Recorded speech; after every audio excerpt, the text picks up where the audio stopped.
ഞാൻ വർഷങ്ങളായിട്ട് കോഴികളെ വളർത്തുന്ന ആളാണ്. കുറേ കോഴികളൊന്നും വളർത്തുന്നില്ല.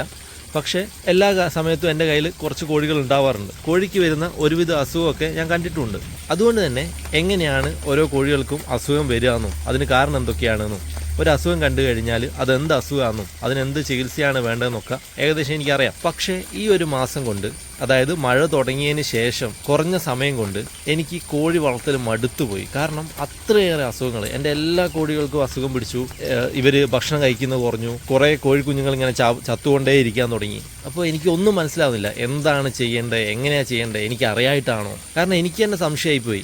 ഞാൻ ഇത്രയും കാലം കോഴിയെ വളർത്തുന്ന ആളല്ലേ, പെട്ടെന്ന് എന്ത് പറ്റി? എനിക്ക് കോഴിയെ വളർത്തുന്നതൊക്കെ മറന്നുപോയോ, അല്ലെങ്കിൽ എനിക്കറിയാത്ത എന്തെങ്കിലും കാര്യമാണോ? അങ്ങനെ എനിക്ക് മനസ്സുമടുത്തു. ഇനി കോഴിയെ വളർത്തണ്ട, നിർത്താം എന്ന് പോലും ഞാൻ ചിന്തിച്ചു തുടങ്ങി. പക്ഷേ ഇത്രയും കാലം കോഴികളെ വളർത്തിയതുകൊണ്ട് എനിക്കങ്ങനെ പെട്ടെന്ന് ഈറ്റകൾ ഒഴിവാക്കാനും തോന്നുന്നില്ല. പക്ഷേ എനിക്ക് ഇത്രയും അസുഖങ്ങൾ വന്ന് ഇവരിങ്ങനെ ചാവുന്നത് കണ്ടിരിക്കാനും പറ്റുന്നില്ല. മൊത്തത്തിലൊരു മനസ്സ് മടുപ്പുമായി. ഇപ്പം ഞാൻ വിചാരിച്ചു, ഇങ്ങനെ മനസ്സ് മടുത്ത് എന്നൊക്കെ പറഞ്ഞ് ഇങ്ങനെ നിൽക്കുന്നതിൽ നല്ലത് എന്താണ് ശരിക്കും സംഭവിച്ചത്, ആ ഇമോഷൻസൊക്കെ മാറ്റി വെച്ചിട്ട് എന്തൊക്കെ അബദ്ധങ്ങളാണ് ഞാൻ ചെയ്ത് കൂട്ടിയിട്ടുള്ളത്, എന്തുകൊണ്ടാണ് ഇതൊക്കെ സംഭവിച്ചതെന്ന് ചിന്തിക്കാമെന്ന് വിചാരിച്ചു. അങ്ങനെ എൻ്റെ മണ്ടത്തരങ്ങൾ ഓരോന്നായിട്ട് ഞാൻ ലിസ്റ്റ് ചെയ്യാൻ തുടങ്ങി. ഇപ്പം നിങ്ങൾക്കറിയായിരിക്കും, ഞാൻ ഈ യൂട്യൂബ് ചാനൽ തുടങ്ങിയത് തന്നെ സാധാരണ രീതിയിൽ കോഴി വളർത്തിക്കൊണ്ടിരിക്കുന്ന ഞാൻ ഒരു ബിസിനസ് എന്ന നിലയിലേക്ക് ഇത് മാറ്റുന്നതിനെ പറ്റി ആലോചിച്ചുകൊണ്ടാണ്. അപ്പോൾ അങ്ങനെ ബിസിനസ്സാക്കി മാറ്റാൻ വേണ്ടിയിട്ട് ഞാൻ എന്ത് ചെയ്തു എന്ന് വെച്ച് കഴിഞ്ഞാൽ കുറേ കോഴികളെ വാങ്ങിക്കൂട്ടാൻ തുടങ്ങി. ആകെ എൻ്റെ കയ്യിലുള്ള ഈ ചെറിയ 3 കള്ളി കൂടാണ്. പക്ഷേ ഞാൻ അതിന് കൊള്ളുന്നതിനേക്കാളും കൂടുതൽ കോഴികളെ വാങ്ങാൻ തുടങ്ങി. അതും പൂവൻ കോഴികളെ വാങ്ങാൻ തുടങ്ങി. നിങ്ങൾ കണ്ടിട്ടുണ്ടാവും, ഈ പൂവൻ കോഴികൾ തമ്മിലുള്ള കൊത്തൊക്കെ ഞാൻ ഇതിൽ കാണിച്ചിട്ടുണ്ട്. അപ്പോൾ എന്ത് സംഭവിച്ചെന്ന് വെച്ചാൽ, ഒന്ന് കൂട്ടിക്കൊള്ളുന്നതിനേക്കാളും കൂടുതൽ കോഴിയായി. പൂവന്മാരുടെ എണ്ണം കൂടിയോടുകൂടെ ഇവർ തമ്മിൽ തല്ലാൻ തുടങ്ങി. പിന്നെ പൂവന്മാർ പെടകളെ ഉപദ്രവിക്കാൻ തുടങ്ങി വലിയ രീതിയിൽ. അപ്പോൾ അതോടുകൂടെ ഇവർ തമ്മിൽ തല്ലിയും ഉപദ്രവിച്ചിട്ടൊക്കെ ഇവരുടെ മാനസികമായിട്ടും ശാരീരികമായിട്ടും ഇവർക്ക് കുറേ പ്രശ്നങ്ങൾ വരാൻ തുടങ്ങി. മാത്രമല്ല, ഇവരിങ്ങനെ തമ്മിൽ തല്ലുന്നതുകൊണ്ട് എല്ലാവർക്കും കൃത്യമായിട്ട് ഭക്ഷണം കിട്ടാതെയും വന്നു. പിന്നെ അടുത്ത പ്രശ്നം എന്ന് വെച്ചാൽ, ഞാൻ കൂട്ടിൽ ഷീറ്റാണ് വിരിച്ചുകൊണ്ടിരുന്നത്. ഷീറ്റിൽ എന്താണെന്ന് വെച്ച് കഴിഞ്ഞാൽ കാഷ്ടം, വേനൽക്കാലത്താകുമ്പോൾ കാഷ്ടം അങ്ങ് ഉണങ്ങി പോകുമായിരുന്നു. പക്ഷേ മഴക്കാലത്തായപ്പോൾ എന്താണെന്ന് വെച്ചാൽ കാഷ്ടം വെള്ളം പോലെ തന്നെ കിടക്കാൻ തുടങ്ങി. ഇവർ കാഷ്ടമായിട്ട് കൂടുതൽ ബന്ധം വരാൻ തുടങ്ങി. അപ്പോൾ ഈ കാഷ്ടത്തിൽ നിന്ന് നിങ്ങൾക്കറിയാം, ബാക്ടീരിയകളും വൈറസുകളും അതുപോലെ വിരകളും ഓക്സിഡിയോസിസും ഒക്കെ കാഷ്ടത്തിൽ നിന്ന് വരും. അവർ നേരിട്ട് കാഷ്ടം കഴിച്ചു കഴിഞ്ഞാൽ അതുപോലെ തന്നെ കാഷ്ടത്തിൽ നിന്ന് അമോണിയയും വരും. അതും ഇവരുടെ ശരീരത്തിനെ ബാധിക്കും. പിന്നെ ഞാൻ ചെയ്ത മറ്റൊരു കാര്യം, കോഴിക്കുഞ്ഞുങ്ങളെ കുറേ വിരിയിച്ചിറക്കി. കാരണം വിൽക്കണമല്ലോ, ബിസിനസ് അല്ലേ. കുറേ വിരിയിച്ചിറക്കിയപ്പോൾ എനിക്ക് കൂടില്ലാണ്ടായി. ഞാൻ പെട്ടെന്ന് കോഴിക്കുഞ്ഞുങ്ങളെയൊക്കെ അങ്ങ് വിറ്റ് തീർത്ത് കളയാം എന്നുള്ള രീതിയിലാണ് ഞാൻ വിരിയിച്ചിട്ടുണ്ടായിരുന്നത്. അപ്പോൾ ഇവർക്ക് ചെറുപ്പത്തിൽ തന്നെ കോഴിക്കുഞ്ഞുങ്ങൾക്ക് അസുഖം പിടിച്ചാൽ പിന്നെ നമുക്ക് വിൽക്കാൻ പറ്റില്ലല്ലോ, വിൽക്കുന്നത് ശരിയല്ലല്ലോ. അപ്പോൾ കോഴിക്കുഞ്ഞുങ്ങളൊക്കെ എൻ്റെ കയ്യിൽ തന്നെയായി. അപ്പോൾ ഈ ചെറിയ കൂട്ടിൽ ഞാൻ കോഴിക്കുഞ്ഞുങ്ങളും പിന്നെ വലിയ കോഴികളും ഒക്കെ ആയിട്ട് എന്ത് സംഭവിച്ചു എന്ന് വെച്ചാൽ, ഇതിൽ ചെറിയ 1-2 കോഴികൾക്ക് ചെറിയ ചെറിയ അസുഖം വന്നിട്ടുണ്ടായിരുന്നു. അപ്പോൾ ഈ അസുഖം വന്നപ്പോൾ എല്ലാവരിലേക്കും പകരാൻ തുടങ്ങി. അപ്പോൾ എല്ലാവരും കോഴിക്കുഞ്ഞുങ്ങൾ വന്നതോടുകൂടെ കുഞ്ഞുങ്ങൾക്ക് പെട്ടെന്ന് അസുഖം പിടിക്കുമല്ലോ. അവർ പിന്നെ ബാക്ടീരിയേൻ്റെ ഒരു ഉൽപ്പാദന കേന്ദ്രമായിട്ട് പ്രവർത്തിക്കാൻ തുടങ്ങി. കാരണം എല്ലാ കോഴിക്കുഞ്ഞുങ്ങൾക്കും അസുഖം പിടിച്ചു. അപ്പോൾ അങ്ങോട്ടും ഇങ്ങോട്ടും ഒക്കെ വരാൻ തുടങ്ങി. അപ്പോൾ ഇവർക്ക് വലുതിനും ചെറുതിനും അസുഖം പിടിച്ചത് മാത്രമല്ല, അസുഖം ഈ അടുത്ത കാലത്തൊന്നും നിൽക്കുന്ന പോലെ ഇല്ലാണ്ടായി. പിന്നെ കോഴിക്കുഞ്ഞുങ്ങളെ പറ്റി ഞാൻ പ്രത്യേക ഒരു വീഡിയോ ചെയ്യുന്നുണ്ട്. കാരണം അത് എങ്ങനെയാണ് അറ്റുകൾ ചത്തതെന്ന് പറയാൻ മാത്രമുണ്ട്. പക്ഷേ ആകെയുള്ളൊരു സമാധാനമുള്ള കാര്യം എന്താണെന്ന് വെച്ച് കഴിഞ്ഞാൽ, ഞാൻ നോക്കിയപ്പോൾ എൻ്റെ വലിയ കോഴികളൊന്നും ചത്തിട്ടില്ല. ചാവുന്നത് ചെറിയ കോഴികൾ മാത്രമാണ്. പക്ഷേ വലിയ കോഴികൾക്ക് അസുഖം പിടിച്ച് ഇവർ ഭക്ഷണമൊന്നും കഴിക്കാണ്ടായെന്ന് മാത്രമേ ഉള്ളൂ. അപ്പോൾ ഇവർക്ക് ഇങ്ങനെ അസുഖം കടന്നു പിടിക്കാനുള്ള കാര്യം എന്താണെന്ന് ഞാൻ പറഞ്ഞു. ഒന്ന്, എണ്ണം കൂടിയതാണ്. രണ്ടാമത്തത് ഭക്ഷണം കിട്ടാത്തത്. മൂന്നാമത്തത് കൂട്ടിൽ കാഷ്ടം ഉണ്ടായിരുന്നത്. പിന്നെ അതിൻ്റെ കൂടെ മഴയും കൂടെ വന്നതോടുകൂടെ ഇവരെ എനിക്ക് ഇത്ര എണ്ണം കൂടുതലുണ്ടല്ലോ, അപ്പം പുറത്ത് വിടാതിരിക്കാൻ വയ്യ. കാരണം കൂട്ടിൻ്റെ അകത്ത് തീറ്റ കൊടുത്തു കഴിഞ്ഞാൽ തമ്മിൽ തല്ലും പ്രശ്നങ്ങളൊക്കെയാണ്. അപ്പം ഞാൻ വിചാരിച്ചു തുറന്നു വിടാം.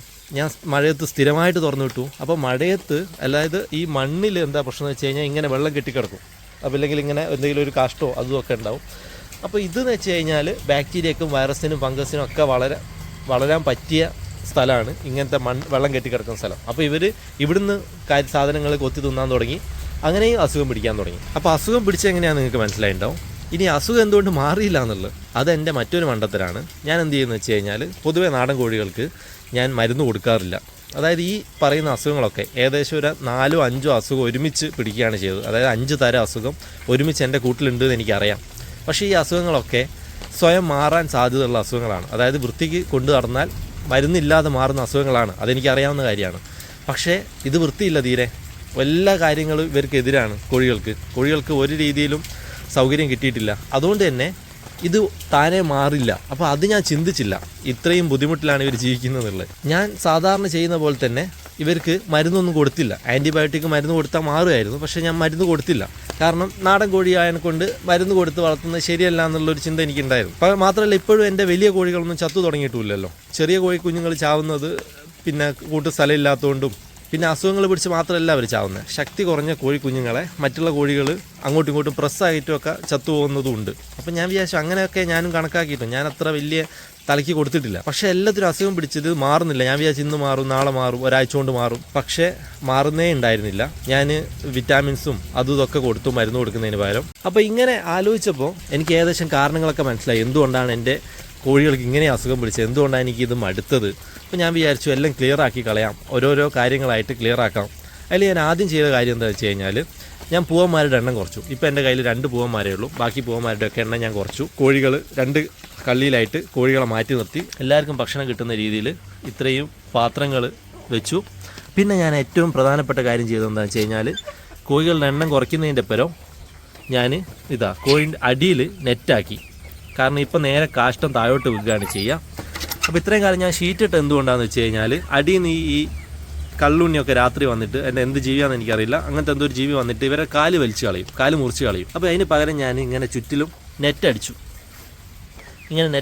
അതോടുകൂടെ കാഷ്ടം ഇവരുമായിട്ട് നേരിട്ട് കോണ്ടാക്റ്റ് വരുന്ന പ്രശ്നം തീർന്നു.